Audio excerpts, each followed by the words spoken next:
नमस्कार। 2024 राजयोग किसका, इस बड़े सवाल के साथ हम हाजिर हैं आपके सामने। और किसका राजयोग है और वो राजयोग क्या इशारे कर रहा है, इसे समझने और समझाने के लिए हमारे साथ हैं ज्योतिषाचार्य पंडित सुरेश कौशल जी, जिनका एक लंबा प्रशासनिक अनुभव है, कई महत्वपूर्ण पदों पर कार्यरत रह चुके हैं, मैनेजमेंट के स्टूडेंट रहे हैं, साइंस भी इन्होंने पढ़ी है और देश और विदेश से जुड़े कई और ख़ास तौर पर देश की प्राकृतिक आपदाओं से जुड़े भी इनके कई प्रेडिक्शन हर कोई जानता है, एकदम सटीक, एकदम खरे उतरे हैं। तो 2024 के राजयोग से जुड़े उनके प्रेडिक्शंस क्या हैं वो आप तक हम पहुंचाएंगे पंडित सुरेश कौशल जी की मदद से। पंडित सुरेश कौशल जी, बहुत बहुत स्वागत है आपका स्टूडियो में। तो 2024 राजयोग किसका? आम चुनावों का रुख कर रहा है देश और हर कोई जानना चाहता है कि देश की राजनीतिक सूरत कैसी उभर कर आने वाली है, कौन सी पार्टी है जो फिर से रूल कर सकती है, क्या देश कुछ परिवर्तनों के संकेत दे रहा है, विपक्ष की क्या हैसियत रहने वाली है, कौन सा नेता इस पूरे माहौल में उभर कर ऊपर आ रहा है या किसके सितारे उसको नीचे ले जा रहे हैं। तो ऐसे कुछ अहम नाम होंगे जिस पर हम चर्चा करेंगे पंडित सुरेश कौशल जी से। तो सबसे पहले सर आपसे सवाल यही कि 2024 एक बहुत अहम साल है हमारे देश के लिए, हम आम चुनावों का रुख कर रहे हैं और देश की जो राजनीति है वो नवग्रहों के हिसाब से आपको किस तरफ जाती हुई दिखाई दे रही है? देखिए, जब देश आगे बढ़ता है तो उसमें देश को आगे बढ़ाने के लिए प्रधानमंत्री से ऊपर एक और शक्ति है, वो है ईश्वर। अब देश की कुंडली जो है 15 अगस्त 1947 की है, इसकी कुंडली आपके सामने है। थोड़ा सा एक संकेत देते हैं। देश की कुंडली में सितंबर 2009 से दिसंबर 2015 सूर्य महादशा चली। सूर्यवंशी भगवान राम है। 30 सितंबर 2011 को राम मंदिर का फैसला आ गया इलाहाबाद हाई कोर्ट का। ये क्यों हुआ? सूर्यवंशी भगवान राम है, उनका लगन कर्क है, चंद्र महादशा चल रही है, कर्क राशि के स्वामी, कर्क राशि में देश की कुंडली में चंद्र है। 22 जनवरी को 2024 को प्राण प्रतिष्ठा हो रही है। ये क्या संकेत है? अभी एक शुक्र का टुकड़ा चल रहा है देश की कुंडली में, ये चल रहा है 7 जुलाई से शुरू हुआ है ये और जनवरी 2025 तक चल रहा है। चंद्रवंशी कौन है? भगवान कृष्ण है। चंद्र किसकी जटाओं में समाये हैं? भगवान शंकर के। तो ज्ञान वापी क्या हो रहा है? मथुरा में क्या हो रहा है? ये शुक्र का समय चल रहा है, चंद्र महादशा शुक्र का समय। तो जब तक ये बृहस्पति लगन में आएंगे, ये धर्म से जुड़े ग्रह हैं और ये वृषभ राशि में रहेंगे मई 2025 तक, आप देखें ज्ञान वापी और कृष्ण का भी हो गया। अच्छा, इनका फैसला भी हो जाएगा। अब ये ब्रह्मा विष्णु महेश, क्योंकि भगवान कृष्ण दशावतार हैं कलयुग से पहले और विष्णु के अवतार हैं। भगवान राम भी वो कृष्ण वंशी, वो चंद्रवंशी, एक सूर्यवंशी। अब हो क्या रहा है कि मैं ये कहना चाह रहा था कि देश को ईश्वर चलाते हैं और उनके प्रतिनिधि प्रधानमंत्री होते हैं। अच्छा, देश की कुंडली के हिसाब से उनके मुख्य प्रतिनिधि। देश को जब सजा देनी होगी तो प्रधानमंत्री उस प्रकार के आ जाएंगे, देश को जब आगे उठाना होगा तो प्रधानमंत्री उस। तो एक प्रकार से ईश्वर जो है पूरे 140 भारतवर्षियों को उनके लिए आशीर्वाद देते हैं या उनको समझाने के लिए थोड़ी बहुत सजा दे देते हैं। ये होता है। अब आपने राजनीतिज्ञों की बात की, तो ऐसे कौन से राजनीतिज्ञ हैं जो कि देश को चला सकते हैं? इनका सबसे बड़ा हिंट मैं आपको अभी दे रहा हूँ। आप उसमें कहते हैं ना टीवी की भाषा में टीजर, वो क्या है? देश के अब तक जितने भी प्रधानमंत्री हुए, उनमें 9 प्रधानमंत्री कर्क लगन या कर्क राशि, कर्क लगन के हैं ज्यादातर। अच्छा, 9 के आसपास कर्क लगन हाँ, के। 13 में से 9। और दूसरी बात एक और है, देश का प्रधानमंत्री को वैवाहिक सुख मिल ही नहीं सकता। अच्छा, जवाहरलाल नेहरू वो उनकी पत्नी नहीं थी। लाल बहादुर शास्त्री प्रधानमंत्री बने, 1 साल में चल दिए। मिसेस गांधी आई, उनके पति नहीं थे। उसके बाद कौन आते हैं? ये आए थे आपके मोरारजी देसाई, उनकी पत्नी नहीं थी। फिर आए उनके 1 साल के लिए आए थे चौधरी चरण सिंह, वो 1 ही साल रह के चल दिए। उसके बाद आई है मिसेस गांधी, उनके पति नहीं। उसके बाद फिर आ जाते हैं राजीव गांधी, को 4 साल ही कर सके, पूरा नहीं कर सके अपना। उनका नवंबर दिसंबर में होना था टेन्योर पूरा, सितंबर में कर बैठे। नहीं, जनवरी 2090 में होना था उनका टेन्योर पूरा, सितंबर में कर बैठे। वो चल दिए, असोसिएशन हो गया, वो चल दिए। फिर आ जाते हैं वीपी सिंह, 1 साल रहे। फिर आ जाते हैं चंद्रशेखर, कुछ महीने रहे। देवगौड़ा 1 साल रहे। आई के गुजराल 1 साल रहे। फिर आते हैं जी वो अटल बिहारी वाजपेयी, वो भी शादीशुदा नहीं है। उसके बाद आते हैं मनमोहन सिंह जी, उनके ऊपर सुपर पीएम बैठी हैं, वो भी डोर हैं। अब कौन आ रहे हैं? मोदी जी, शादीशुदा नहीं है। ये है रहस्य, ये है। यानी या तो कुंवारा होगा या विडोवर होगा, अगर कोई शादीशुदा आ गया तो जल्दी चल देगा। तो इनमें राजीव गांधी, राहुल गांधी कुंवारे हैं। जो कह रहे हैं ना हमें आना। चलिए हम कुछ नाम ले लें, जैसे मोदी जी हैं, राहुल गांधी हैं, ममता बनर्जी हैं, अरविंद केजरीवाल हैं, योगी आदित्यनाथ हैं। ये सब कुछ नाम हैं जो फ्लोट करते रहे। ठीक है। सबसे पहले हम ले लेते हैं जी राहुल गांधी को। राहुल गांधी धन राशि में पैदा हुए। उनकी धन राशि अब 60 खत्म हो चुकी है, इसलिए उन्होंने लंबी यात्रा की और कुछ भी बोले, उन्होंने तेलंगाना को जिता दिया। तेलंगाना का जीतने का पूरा क्रेडिट उनको जा रहा है। तो एक प्रकार से वो वन ऑफ द कैटेगरी। लेकिन उनका करिश्मा साउथ में चलता है, नॉर्थ में क्यों नहीं चलता? उनका करिश्मा, क्या प्रधानमंत्री बन पाएंगे? अगर उसकी बात करें, उसकी संभावना बहुत ही कम है। अच्छा, क्योंकि मैंने कहा ना कि ईश्वर चुनेगा उसको जो कि देश को चला पाएगा। अब दूसरी बात आ जाती है कि ये भी शादीशुदा नहीं है, तो one of the possible candidates हैं ये। दूसरी ममता बनर्जी शादीशुदा नहीं है। तो राहुल गांधी का आप ये देखते हैं कि कुंडली अच्छी है, लेकिन प्रधानमंत्री के तौर पर नहीं है, संभावना नहीं है। अच्छा, ये जो पूरा इंडिया गठबंधन बना है, इसको लेकर चल पाएंगे? कुंडली में उनकी संभावना नहीं है। अच्छा, ममता बनर्जी आ जाती हैं, उन्होंने शादी नहीं की, उनकी शादी नहीं हुई है ममता बनर्जी की, वो थोड़ी सी कैंडिडेट हैं। नहीं, ममता बनर्जी का आपने जो बताया कि उनका समय कब से क्या कह रहा है, समय क्या अभी अच्छा है, बाद में डाउन हो रहा है, उस पर नहीं, ममता बनर्जी का इस समय, जब समय चल रहा होगा चुनावों के आसपास, अप्रैल मई में, सिंह लगन की कुंडली है उनकी, उस समय उनका समय प्रबल चल रहा होता है, तो अपनी 18-20 सीट तो ले जाएंगी वो, परंतु प्रधानमंत्री नहीं बन पाएंगे। उसका कारण ये है कि 30 मार्च 2025 को शनि उनकी कुंडली में अष्टम भाव में आके उनको पद प्राप्ति से दूर कर देगा, वो होने नहीं देगा।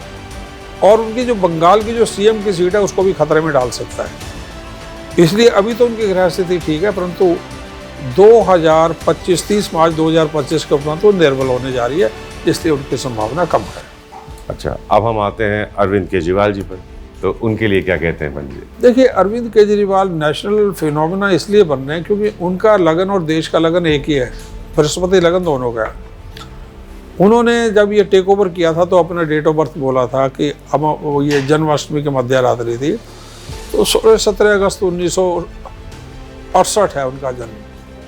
उस दिन की कुंडली को देखें तो उनका जब भी चुनाव जो होते हैं 15 जनवरी से 15 अप्रैल में होते हैं तो वो जीत जाते हैं, उसके बाद में वो कभी जीतते नहीं। इन्हीं दिनों में दिल्ली के चुनाव होते हैं, इनमें पंजाब के वो जीत गए, उसके बाद में वो कभी नहीं जीतते।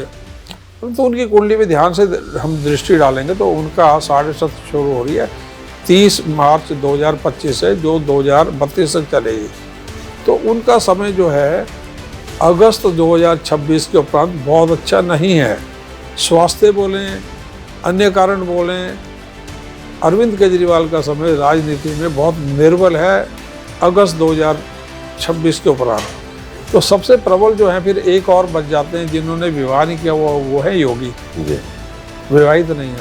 हाँ, उनके बारे में खास तौर पर जानना चाहते हैं। विवाहित नहीं हैं, सन्यासी हैं, और कई तरह की बातें हो रही हैं कि ये भावी प्रधानमंत्री हो सकते हैं, तो उनके लिए इशारे क्या है? भावी प्रधानमंत्री वो 2024 में तो वैसे ही लग रहा नहीं होंगे, 2029 में देखिए हो क्या रहा है। प्रधानमंत्री मोदी कुंडली को आप देखेंगे, इनकी कुंडली में अप्रैल मई के ग्रह 15 अप्रैल से 15 मई बहुत प्रबल होता है। 2014 में इन्हीं दिनों में जीते। उनकी कुंडली में भी 17 सितंबर 1950 मैच आना 11:20 की इनकी कुंडली है। इनकी कुंडली में दृष्टि डालेंगे तो एक तो ये 8 नंबर के प्रति बड़े सचेत रहते हैं, 8 नंबर से बहुत प्रेम है इनको। तो मोदी जी का अप्रैल मई 2014 अप्रैल मई 2019, अप्रैल मई 2024, अप्रैल मई 2029, एक ही जैसी ग्रह स्थिति आ रही है। तो लग रहा है कि 2029, आपका इशारा क्या है कि 2029 तक हम मोदी जी को देख सकते हैं अभी? हाँ 2029 में देखते हैं, पर 29 से 34 का वो टेन्योर पूरा नहीं कर पाएंगे। उसका कारण क्या है कि मोदी जी 8 नंबर में बहुत ज़्यादा भरोसा करते हैं। उनकी जन्म कुंडली में 8वीं महादशा राहु की है, 2029 में आ रही है। उनकी कुंडली में राहु महादशा बृहस्पति एक अंतर आएगा, जिसमें मानसिक तनाव या किसी अन्य प्रकार की समस्या से वो प्रधानमंत्री का टेन्योर शायद पूरा नहीं कर पाएगा। अच्छा, अब चलिए, अब आपसे हम इन सारे नामों पर चर्चा हो चुकी है। योगी जी पर भी आपने हल्का सा एक इशारा किया था, तो हम जानना ही चाहते हैं योगी आदित्यनाथ की कुंडली या गृह नक्षत्र, उनको लेकर क्या कहते हैं? उनकी कुंडली देखी थी, बहुत प्रबल कुंडली है। अजय सिंह बिष्ट नाम है उनका। जैसे देखिए, मैंने कहा ना कि देश जब आगे बढ़ता है तो ईश्वर उसी को चुनते हैं जो देश को आगे बढ़ा सके। देश की कुंडली में क्या हो रहा है कि 11 सितंबर 2025 को मंगल महादशा आ रही है। मंगल के ऊपर आप जब भी दृष्टि डालेंगे तो भूतकाल में जब भी भारत जब से आज़ाद हुआ, जब भी मंगल आया है तो बड़े भूकंप और भारत पाकिस्तान युद्ध की संभावना रहती है, क्योंकि मंगल जो है पाकिस्तान का लग्नेश है। तो मंगल महादशा में अगर पाकिस्तान ने छेड़खानी, मेरे को तो लग रहा है कि अभी 30 अप्रैल के उपरांत यदि भारत के साथ छेड़खानी कर दी पाकिस्तान ने, तो पाकिस्तान में लूज पियोगे, क्योंकि देश के नक्शे में बृहस्पति जो है अपनी खोई संपत्ति को प्राप्त करने की कोशिश करेगा। परंतु मोदी इनकी बात करें योगी की, योगी भगवा कपड़ों में रहते हैं। अजय सिंह बिष्ट हैं, मेष लगन बन रहा है। आदित्यनाथ वो भी मेष लगन बन रहा है। आदित्य क्या है? सूर्य है, सूर्य प्रमुख है। इनका राइज कब से शुरू हुआ है? जब देश को 2009 से सूर्य माता से शुरू हुई, उसी में इनका राइज शुरू हुआ है। तो 11 सितंबर 2025 को देश को मंगल की मादशा शुरू जो हो रही है 2032 तक, उसमें देश जो है काफ़ी बड़ी लड़ाइयाँ लड़ेगा। नहीं तो अभी जो आपने टाइम बताया, तो अभी तक उनके ऊपर जो जिम्मेदारियां आई उन्होंने वो अच्छे से निभाई, और ये समय नहीं, जो मेजॉरिटी रह गई, इंटरनेशनल डिप्लोमेसी में जो पॉलिश व्यक्तित्व चाहिए वो इनका बनाना पड़ेगा वो उसके लिए खुद भी प्रयासरत है। तो अब अगर हम मोदी जी की कुंडली पर आते हैं, क्योंकि आपने लगातार कहा कि उनकी कुंडली अब से लेकर 29 तक प्रभावी है जी, तो इनकी कुंडली की एनालिसिस, और हम अगर चुनावों पर नजर डालते हुए आगे बढ़ें तो इन चुनावों में क्या संभावना देखते हैं? कि ब्रांड मोदी जो था उसने 3 विधानसभा चुनावों में जीत दिलाई, और उन्होंने फिर साबित किया कि ये ब्रांड अभी भी एक बड़ा ब्रांड है। तो इस ब्रांड को आप 2024 के चुनाव में कैसे देखते हैं? देखिए, देश उनको मंगल की महादशा चल रही है 2022 से। मंगल महादशा में बृहस्पति अंतर चल रहा है उनको फरवरी 2023 से और मार्च 2024 तक। उसके बाद शनि अंतर चल रहा है। शनि उनका बहुत प्रबल है 10th हाउस में, और वो उसमें सत्ता प्राप्त करते लग रहे हैं। देखिए हो क्या रहा है, जनवरी से 30 अप्रैल के बीच में जो ग्रह स्थिति है बड़ी उठापटक वाली, अस्थिरता वाली है। कोई भूकंप आ रहा है, कोई टेररिस्ट अटैक हो रहे, बहुत ज़्यादा। फरवरी 9 जनवरी से 15 फरवरी बड़ा तनाव का टाइम है। बहुत फरवरी बहुत तनाव का है, वायलेंस का। उसमें ये भी संकेत मिल रहे हैं, जैसे अभी जब पिछले माह यानी कि ये 24-25 दिसंबर 21-22 दिसंबर को जो इसमें जम्मू कश्मीर में जो अटैक हुआ है फौज के ऊपर 2023, अब वो हीट बढ़ती जा रही है। तो जनवरी में हमेशा 1 से 9 जनवरी के बीच में समय बड़ा गंदा है। जम्मू कश्मीर में उसमें घटनाएं हो सकती हैं। तो क्या भारत की तरफ से कोई रिटेलिएटरी एक्शन हो सकता है? पक्का हो सकता है, क्योंकि जम्मू का उधर लेह में बड़ी बर्फ पड़ी है, उधर तो लड़ेगा नहीं चीन। अभी ना भारत तैयार है इतनी सर्दी में, न चीन। तो ये ज़्यादा तनाव है इस तरफ, पाकिस्तान की तरफ हो रहा है। पहले 9 दिन जनवरी के काफ़ी ख़राब है, उसके बाद 15 फरवरी तक का समय ये काफ़ी हिंसक है। इसमें एयर क्रैश होना, स्पाइनेस होना, स्टेप उठाई होना, और सभी पॉलिटिशियन जो है लगे होंगे चुनाव में। तो वीआईपी सिक्योरिटी बहुत इंपॉर्टेंट है। जनवरी फरवरी में वीआईपी सिक्योरिटी बहुत ज़्यादा इंपॉर्टेंट होगी। वैसे तो 30 अप्रैल तक होगी, जब चुनाव का समय चल रहा हो। तो मोदी जी के लिए कैसा देखते हैं? मोदी जी के लिए 30 अप्रैल तक का समय तनावपूर्ण है। उनका पूरी सेहत के ऊपर उसके ऊपर तनावपूर्ण है, परंतु उनको कोई खतरा नहीं है। इस प्रकार का कोई भी खतरा वो नहीं है, परंतु तनावपूर्ण है स्वास्थ्य के लिए, फिजिकल और मेंटल स्ट्रेंथ के लिए।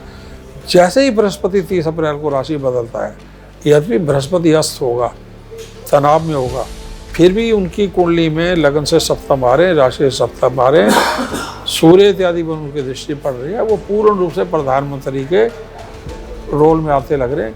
15 से 17 मई के बीच में देखिए, मई में भी कुछ 15 दिन में से 10 दिन ऐसे हैं जिनमें हिंसा तनाव है, परंतु जैसे 15 से 17 मई आती है, मोदी जी का वो लगता है कि वो सत्ता में आ रहे हैं, और 27 से 29 मई के बीच में कुछ तारीख मैंने देखी थी, उसमें लगता है वो टेक ओवर कर सकते हैं। तो पूरी संभावना उन्हीं की है। अच्छा, 2029 बहुत हालांकि दूर है, क्या देश कभी प्रेसिडेंशियल सिस्टम की तरफ भी बढ़ सकता है? नहीं, वो 15 अगस्त 1947 की कुंडली को देखें तो वो नहीं, एक बड़ा प्रबल एडमिनिस्ट्रेटर है। इसमें मंगल महादशा में 2024 से 11 सितंबर 2025 में मंगल महादशा, 2032 तक मंगल में हमेशा प्रबल एडमिनिस्ट्रेटर होता है, बहुत ज़्यादा। वो योगी वैसे ही है। तो चलिए एक एक करके आगे बढ़ते हैं। जो भी मारपीट हो रही है, मतलब जो कुछ करता है उसको सीधा ही वो कर देते हैं। विपक्षी एकता, इंडिया गठबंधन को आप कैसे देखते हैं आने वाले वक्त में? ये मजबूत होता है या बिखरता दिखाई देता है? देखिए, उसमें इंडिया गठबंधन जो है, उसमें सबसे बड़ी जो, मैं कोई भी राजनीतिक उसमें नहीं बात बोलना चाहूँगा, तो उसमें देखते हैं तो नीतीश कुमार जो है वो वृश्चिक लग्न से जुड़े हुए लग रहे हैं मोदी। इसलिए हमेशा मोदी को उन्होंने, जब इन्होंने एनडीए छोड़ा था पहले भी 2014 में, तो इन्होंने चैलेंज किया था मोदी को। और मोदी को जो चैलेंज मुख्यतः जो है, मेरे को लग रहा है, एक तो ममता हैं और दूसरे नीतीश हैं।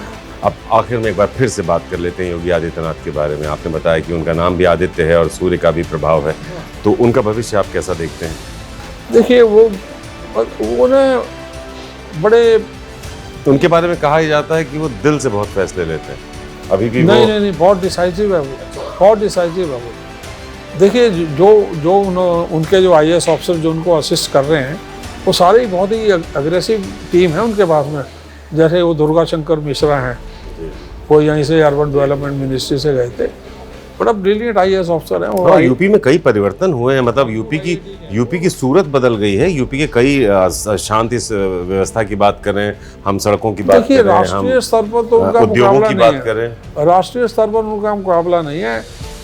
बात क्या है, मोदी और उनमें अंतर सिर्फ इतना सा है, पिछले 200-300 वर्षों में जितने भी नेपोलियन, हिटलर, जो भी बड़े बड़े एडमिनिस्ट्रेटर, चर्चिल हुआ या अमेरिका में जितने भी हुए, मोदी की कुंडली उनसे टक्कर ले दी है। मोदी की कुंडली बाकी भारतीय राजनीतिकों से बहुत ज़्यादा ऊपर है। ये देखिए, Modi grass root economist, grass root, मतलब ये पॉलिटिकल फौजी हैं। ये इनके प्रिय विषय क्या हैं? किसान, sports, defence, police, CBI, ED, sports में बच्चों को ऊपर चढ़ाओ, स्वास्थ्य में 4 करोड़ वाकर, ये स्वास्थ्य से जुड़ा क्षेत्र है। मंगल स्वास्थ्य से जुड़ा है, ये फौज स्वास्थ्य से जुड़ा है, मोदी स्वास्थ्य से जुड़ा है, स्पोर्ट्स, ये हैं इनके प्रिय विषय। और ये सब बहुत ज़्यादा ग्रास रूट इकोनॉमिस्ट हैं, ग्रास रूट फौजी हैं, ग्रास रूट जनरल हैं, पॉलिटिकल जनरल हैं ये, और ये पॉलिटिकली बहुत ही अच्छे डिप्लोमेट हैं ये।